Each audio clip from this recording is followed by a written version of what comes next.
রঘুনাথ কয়েকটা পিঠেও খেয়েছে। পিঠে খাবার পর বলছে, অন্নপূর্ণা, আমার আমার গলা জ্বলে যাচ্ছে কেন? অন্নপূর্ণা, আমার বুক জ্বলে যাচ্ছে। অন্নপূর্ণা, আমার সারা সর্বাঙ্গটা চলে যাচ্ছে। অন্নপূর্ণা, তুমি আমায় কি পিঠে খাওয়ালে? আমার যে বড় কষ্ট হচ্ছে, বড় কষ্ট হচ্ছে। মনে হচ্ছে আমি আর বেশিক্ষণ বাঁচব না। স্বামী, এ তুমি কি বলছো? তবে কি তুমি জগন্নাথের মন্দিরে অসুস্থ ছিলে? না না অন্নপূর্ণা, না, তার কৃপায় আমি ভালো ছিলাম। কিন্তু তোমার হাতে পিঠে খেয়ে আমার কেন এত কষ্ট হচ্ছে অন্নপূর্ণা? মনে হচ্ছে আমি বেশিক্ষণ বাঁচব না। অন্নপূর্ণা দেখলো কি তার স্বামীর বদন থেকে ঝলকে ঝলকে রুধির ঝরছে, রক্ত পড়ছে। অন্নপূর্ণা কয়েকটা পিঠে ভেঙে দেখলো তার ভেতর তীব্র বিষ দেওয়া।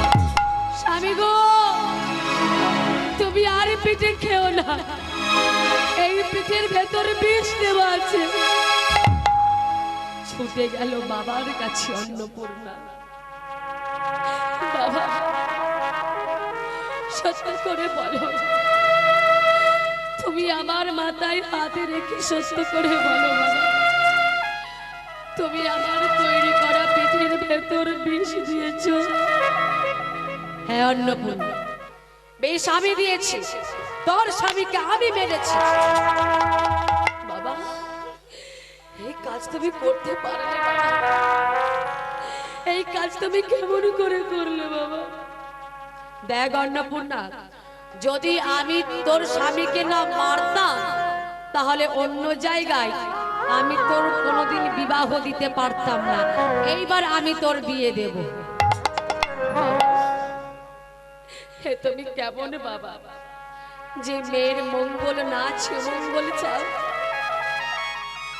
এ তুমি কেমন বাবা,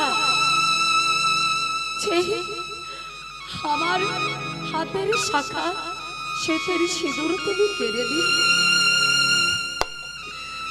যখন গেল স্বামীর কাছে, রঘুনাথ আর বেঁচে নেই, মারা গেছে। অন্নপূর্ণা কি করেছে মা? একটা বাঁশের গাড়ি করেছে, তার উপর মৃত স্বামীকে চাপিয়ে দড়ি দিয়ে বেঁধে টানতে টানতে নিয়ে যাচ্ছে জগন্নাথের মন্দিরে। যেদিন গিয়ে পৌঁছালো জগন্নাথের মন্দিরে, সেই দিন ছিল জগন্নাথের রথযাত্রার দিন। কত মানুষ জগন্নাথের রথের দড়ি ধরে টানছে, কত ভক্ত। অন্নপূর্ণা জানতো জগন্নাথের চরণের গুণ যেমন, ওই রথের দড়ি ধরে যদি কোনো ভক্ত এক মনে প্রাণে জগন্নাথকে তার মনের আশা বাসনা জানিয়ে তারপর রথের দড়ি ধরে টানে, জগন্নাথ নাকি তার সব আশা পূরণ করে। এটা অন্নপূর্ণা জানতো। অন্নপূর্ণা কি করেছে মা? মৃত স্বামীকে রেখে ছুটে গেল রথের দড়িটাকে ধরে টানার জন্য। রথের দড়িটাকে মাগো ধরেছে, ধরে অন্নপূর্ণা বলছে, ওগো দয়াময়, ওগো জগন্নাথ, একদিন তুমি আমার স্বামীকে আমার কাছে ফিরিয়ে দিয়েছিলে, আর আজ আমি আমার স্বামীকে, তোমার ভক্তকে তোমার কাছে নিয়ে এসেছি মৃত অবস্থায়। আমার স্বামীর তুমি প্রাণ ভিক্ষা দাও প্রভু, প্রাণ বাঁচাও। ও ছাড়া যে এই পৃথিবীতে আমার আর কেউ নেই। এই বলে জগন্নাথকে জানিয়ে যে রথের দড়িটাকে ধরে টান দিয়েছে, সঙ্গে সঙ্গে অন্নপূর্ণাকে পেছন থেকে একজন ঠেলা মারছে। কে তুমি? পেছন থেকে দেখলো সে আর অন্য কেউ না, স্বয়ং রঘুনাথ। স্বামী, স্বামী তুমি এসেছো, তুমি আমার কাছে ফিরে এসেছো স্বামী। ওগো স্বামী, ওগো জগন্নাথ, তোমার এত দয়া, এত করুণা, তুমি আবার আমার স্বামীকে আমার কাছে ফিরিয়ে দিয়েছো। বলো জগন্নাথ দেব কি, জগন্নাথ দেব কি, জগন্নাথ দেব কি। রঘুনাথ বলছে, অন্নপূর্ণা, তোমার ভক্তিতে, তোমার ভালোবাসায় জগন্নাথ দেব আবার আমাকে তোমার কাছে ফিরিয়ে দিয়েছে। সেই থেকে রঘুনাথ এবং অন্নপূর্ণা দুজনে ওই জগন্নাথের মন্দিরে থাকতে শুরু করে। তাহলে সবাই জানতে পারলেন কিভাবে জগন্নাথ কিভাবে রঘুনাথ জগন্নাথের কৃপা লাভ করলো, তার দেখা পেল, কিভাবে অন্নপূর্ণা মৃত স্বামীর প্রাণ বাঁচালো। এখানেই আমাদের ভক্ত আর ভগবানের মধুর মিলন।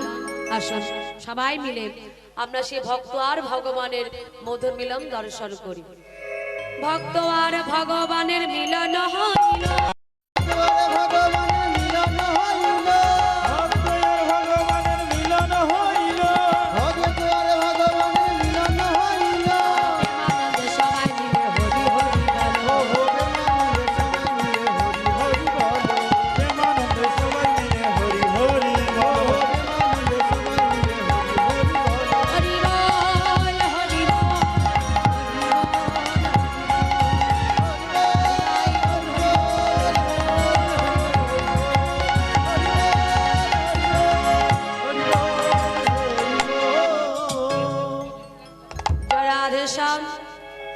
এবার আমাদের বিদায় নেবার পালা। বিদায় নেবার আগে আমি দুটো ভজন গাইব, আপনি আনন্দ করবেন তো, নাচবেন তো? সবাই দাঁড়িয়ে পড়ুন, আনন্দ করবেন তো, নাচবেন তো? দাঁড়িয়ে পড়ুন সবাই। আমি দুটো ভজন গাইছি, আপনি আনন্দ করুন। জয় রাধে। জয় গোপাল কৃষ্ণ কানায়া, হরি বল হরি বল, শ্যামল সুন্দর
ভক্ত ভিখারি কুঞ্জ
सजदा है तेरा राधे हो मेरी जन्म सफल हो जाए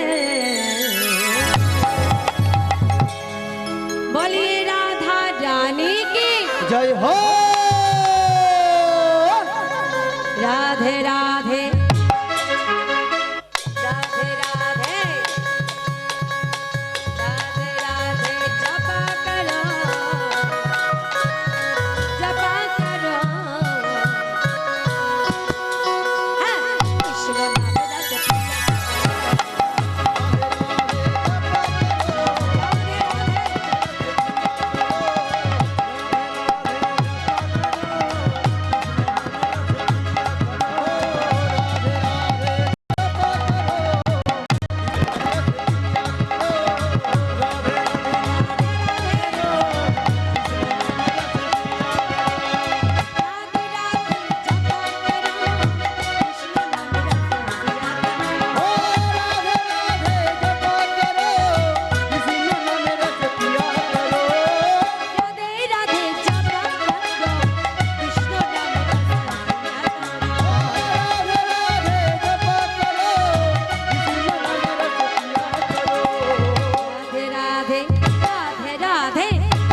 राधे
कृपा दृष्टि वर्षा करो राधे राधे।